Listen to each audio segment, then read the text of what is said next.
جس قدر بھی شکر ادا کیا جائے وہ کم ہے۔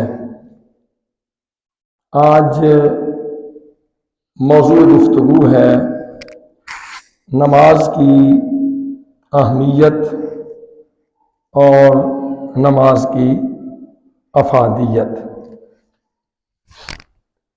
اللہ تعالیٰ نے ہمیں مسلمان بنایا، یہ اس کا خاص کرم ہے۔ جب بھی انسان یا کوئی بھی چیز جو عقل رکھتی ہے، ہوش رکھتی ہے، دماغ رکھتی ہے اور ذمہ داری کو سمجھتی ہو، اسے بعض ذمہ داریاں عطا کی جاتی ہیں۔ اب جب ہم کلمہ پڑھتے ہیں، اللہ تعالیٰ کی توحید نیچے نکال کے نیچے لگا رہا ہے، یہ ذرا اس کو دیکھیں نا، یہ دیکھیں، نہیں گناہ ہوتا ہے۔ اچھا، عرض یہ کر رہا تھا کہ جب ہم بحیثیت انسان اپنے وجود پر غور کریں، اللہ تعالیٰ نے ہمیں بے پناہ نعمتوں سے نواز رکھا ہے۔ اب ان نعمتوں کا ایک شکر ہے۔ شکر جب بھی ادا کیا جاتا ہے وہ کسی نہ کسی نعمت کی بنیاد پر ہوتا ہے۔ کھانا ملا، اللہ کی نعمت ہے، شکر پڑھتے ہیں۔ زبان ملی، اللہ کی نعمت ہے، شکر پڑھتے ہیں۔ اللہ تعالیٰ نے ہمیں نعمتوں سے نوازا ہے، اور ان نعمتوں کے عوض اللہ ہم سے کیا چاہتا ہے کہ ہم اس کے شکر گزار بندے بنیں، بس۔ اب اللہ تعالیٰ نے ہمیں وجود دیا، اللہ تعالیٰ نے ہمیں عقل و شعور اور خرد سے نوازا، اللہ تعالیٰ نے ہمیں انسان بنایا، یہ نعمتوں کو گننا۔ اللہ تعالیٰ نے ہمیں مسلمان بنایا۔ اب اس کے بدلے میں اللہ تعالیٰ ہم سے صرف یہ چاہتا ہے کہ ہم اس کی شکر گزاری کریں۔ لَإِن شَكَرْتُمْ لَأَزِيدَنَّكُمْ، اے لوگو، جب میں تمہیں کوئی نعمت دیتا ہوں، کوئی مہربانی کرتا ہوں، تم پر کوئی فضل و رحمت کا نزول ہوتا ہے، تو تم اس نعمت پر، اس فضل پر تم میرا شکر ادا کرو۔ لَأَزِيدَنَّكُمْ، پھر میں کیا کروں گا؟ جیسے ہی تم نعمت پہ شکر ادا کرو گے، میں اس نعمت میں اور اضافہ کر دوں گا۔ یہ بڑا سیدھا اصول اللہ نے ہمیں سمجھا دیا۔ اب اللہ تعالیٰ نے ہمیں کلمہ حق عطا کیا، اس پر استقامت بخشی، تو اللہ کے رسول علیہ الصلوۃ والسلام نے ہمیں اس طرف متوجہ کیا، جسے ہم کہتے ہیں نا ارکان اسلام۔ اگر ہم نماز کی اہمیت کے حوالے سے ارکان اسلام پر غور کریں تو اللہ کے رسول صلی اللہ علیہ وسلم نے ارشاد فرمایا، بنی الاسلام علی خمس، 5 چیزیں ہیں جن پر اسلام کی بنیاد قائم۔ پہلی چیز، ہمیں سب کو یہ تقریباً حدیث یاد ہے، 5 چیزوں پر اسلام کی عمارت کھڑی ہے، 5 چیزوں پر اسلام کی بنیاد ہے۔ کیا ہے؟ پہلی، شہادتی اللہ الہ الا اللہ وَأَنَّ محمد رسول اللہ، اس بات کی گواہی دینا، اس بات کی شہادت دینا، اللہ الہ الا اللہ، اللہ کے سوا کوئی معبود نہیں ہے، اللہ کے سوا کوئی عبادت کے لائق نہیں ہے، اور اس بات کی گواہی دینا وَأَنَّ محمد رسول اللہ، اللہ رب العزت کے رسول ہیں، ہمارے پیارے آقا مولا حضرت محمد مصطفیٰ صلی اللہ علیہ وسلم اللہ کے رسول ہیں۔ ایک بات پھر فرمایا وَإِقَامِ الصَّلَاةِ، اللہ رب العزت کی توحید کا حضور نبی پاک علیہ السلام کی رسالت و نبوت کا، اور تیسری بات وَإِقَامِ الصَّلَاةِ، نماز قائم کرنا، یعنی نماز کی اہمیت کو سمجھے کہ توحید باری تعالی پر ایمان رکھنا، حضور نبی کریم علیہ السلام کی نبوت اور رسالت پر ایمان لانا، تیسرے نمبر پہ بتایا اب یہ کیا ہے، توحید و رسالت کا اقرار مسلمان ہونا ہے۔ اگر ہم توحید و رسالت کے اقراری نہیں، ہم مسلمان نہیں۔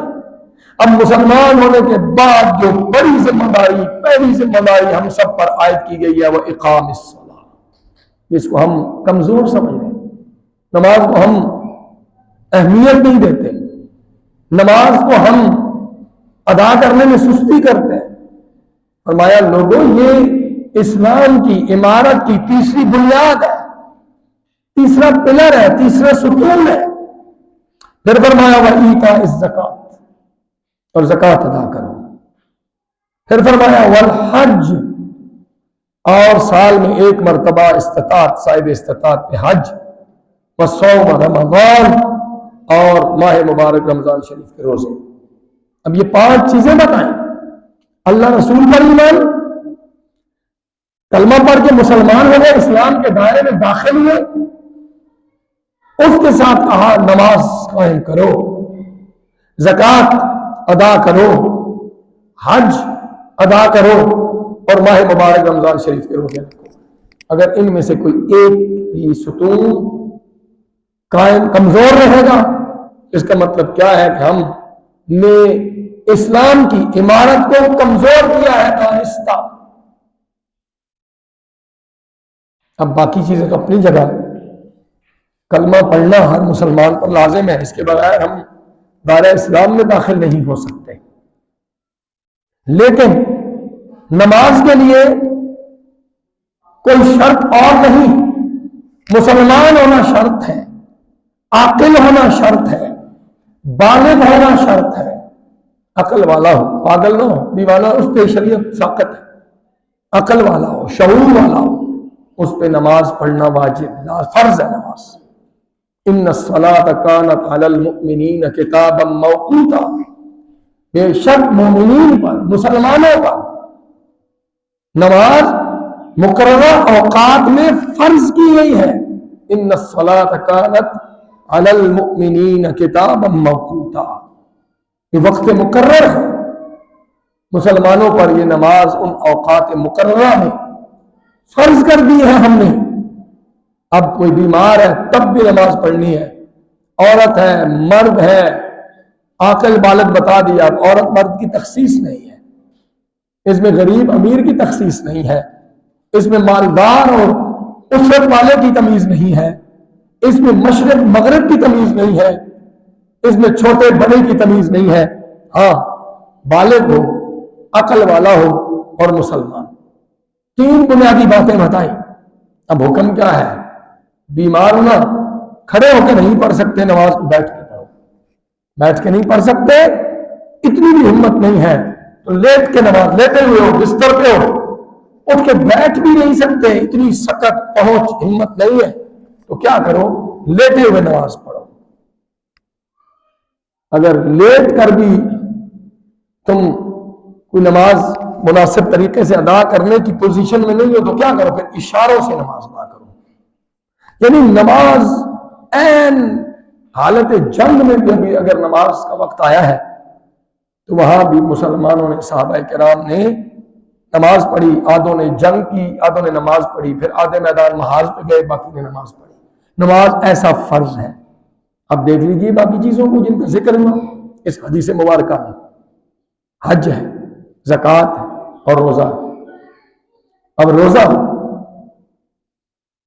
مریض اگر اس حالت میں ہے کہ وہ اس کی بیماری بڑھ سکتی ہے تو اس کو چھوڑنے کی اجازت ہے، مسافر ہے اس کو چھوڑنے کی اجازت ہے۔ حج ہے، ہر ایک پہ فرض نہیں، من استطاع الیہ سبیلا، جس کی استطاعت ہے وہ حج کرے گا۔ عجیب بات آپ کو بتاؤں، یہ جو نماز جمعہ پڑھتے ہیں نا، اللہ تعالیٰ نے امت کے بوڑھوں کے لیے اس کو حج کے قائم مقام قرار دیا ہے، اس کو جہاد کے قائم مقام قرار دیا ہے۔ بظاہر کتنی آسان سا عمل ہے امت کے بوڑھوں کے لیے۔ اب میں پھر اپنی گفتگو کے اختتام کی طرف لے کے جاتا ہوں۔ آپ روزہ ہے، حج ہے، زکوٰۃ بھی سب پر نہیں ہے۔ جو صاحب نصاب ہے، جس کے پاس مال ہے، وہ ہی زکوٰۃ ادا کرے گا۔ عام مسلمان کو ایگزمپشن استثناء حاصل ہے۔ عام مسلمان کو زکوٰۃ نہیں ہے، جو غریب ہے، فقیر ہے، اس وقت زدہ ہے، نادار ہے، وہ زکوٰۃ سے مستثنیٰ ہے۔ حج ہر ایک پر فرض نہیں ہے۔ جس کے پاس مال ہے، دولت ہے، صاحب نصاب ہے، حج وہی ادا کرے گا۔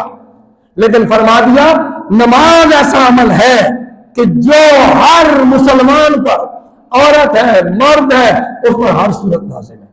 اب ذرا اللہ رب العزت کے محبوب علیہ السلام کا یہ اور ایک اہم بات دیکھ لیجئے، نماز ایسی عبادت ہے جو جامع العبادات ہے۔ یہ موضوع انشاءاللہ اگلے جمعے پہ چلے گا، یہ لمبا تفصیلی موضوع ہے، 2-3 جمعہ شاید چلے۔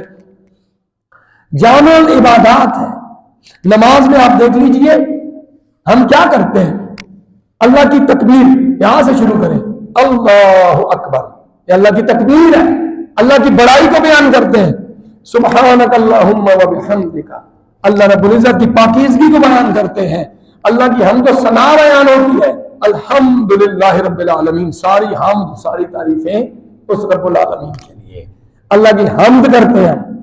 اس کے بعد ہم قرآن مجید کی تلاوت ہوتی ہے، ہم رکوع میں تسبیحات ادا کرتے ہیں، تسبیحات کی ادائیگی کے بعد ہم جب سجدے میں جاتے ہیں اللہ کی عظمت کی بڑائیوں کی باتیں ہوتی ہیں، سبحان ربی الاعلی۔ ہم سجدے سے اٹھتے ہیں، ہم کیا کرتے ہیں، ہم وہاں پر اللہ رب العزت کے لیے ساری تحیت، ساری عبادت، ساری نماز، سارے روزے، ساری کیفیات اللہ تیرے لیے ہیں۔ اس کے بعد ہم درود پڑھتے ہیں، یہ ساری عبادتیں گنتے جائیں، ہم درود پڑھتے ہیں، اور اس کے بعد ہم سلام کا تحفہ بھیجتے ہیں۔ نماز اتنی ہے نا، سلام پہ اختتام ہو جاتا ہے۔ اب ذرا دیکھ لیجئے نماز ایسی عبادت ہے جو تمام عبادات کا مجموعہ ہے، ساری عبادتیں اس میں موجود ہیں۔ اس میں اللہ کی بڑائی بھی، اللہ کی توحید بھی، اللہ کی حمد بھی، حضور پر صلات بھی، اللہ کی تسبیح بھی، اللہ رب العزت کی بارگاہ میں ہم عاجزی سے جھک کے پھر اپنے ساتھ والے یعنی حقوق العباد بھی اپنے ساتھ والوں کو سلام، اپنے فرشتے جو ہمارے ساتھ ہیں ان پہ سلام بھیجتے ہیں۔ جامع العبادات۔ دوسری بات، فرشتوں کی عبادت کے مشابہ عبادت ہے۔ فرشتے کیا کر رہے ہیں؟ کوئی فرشتہ قیام میں ہے، کوئی فرشتہ رکوع میں ہے، کوئی فرشتہ سجدے میں ہے، کوئی تسبیح کر رہا ہے، کوئی تحمید بیان کر رہا ہے۔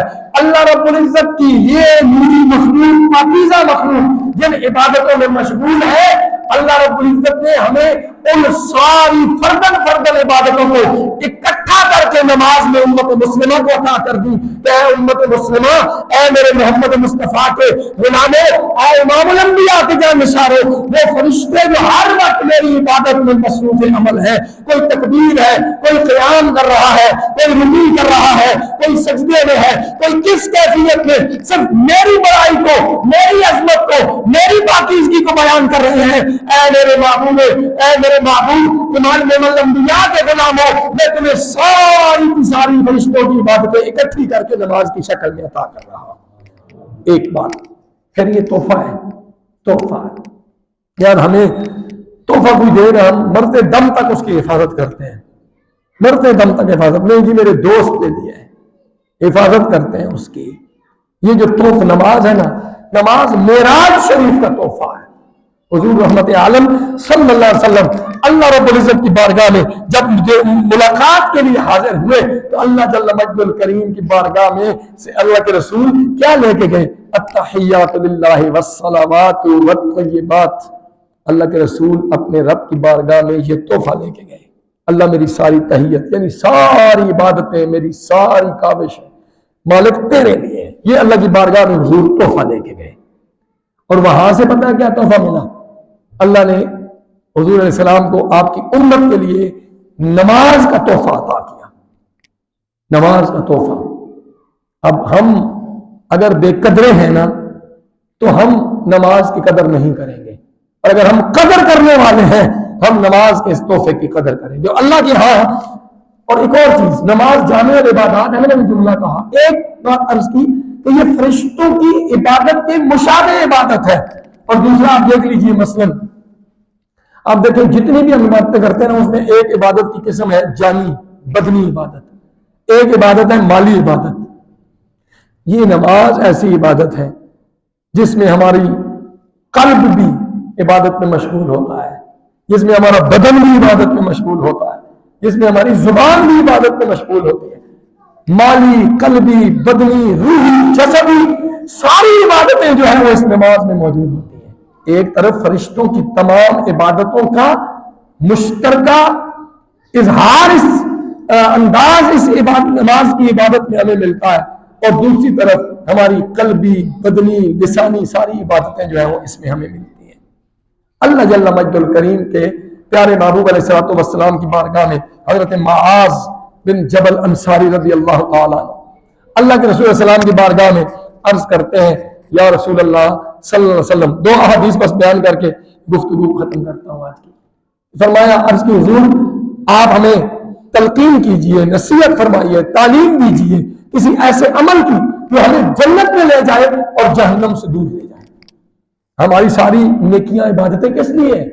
اللہ راضی ہو جائے اور ہمیں جنت مل جائے اور اللہ جہنم سے ہمیں بچا دے، بس اتنی سی بات ہے، اس کے لیے ہم عبادت کرتے ہیں۔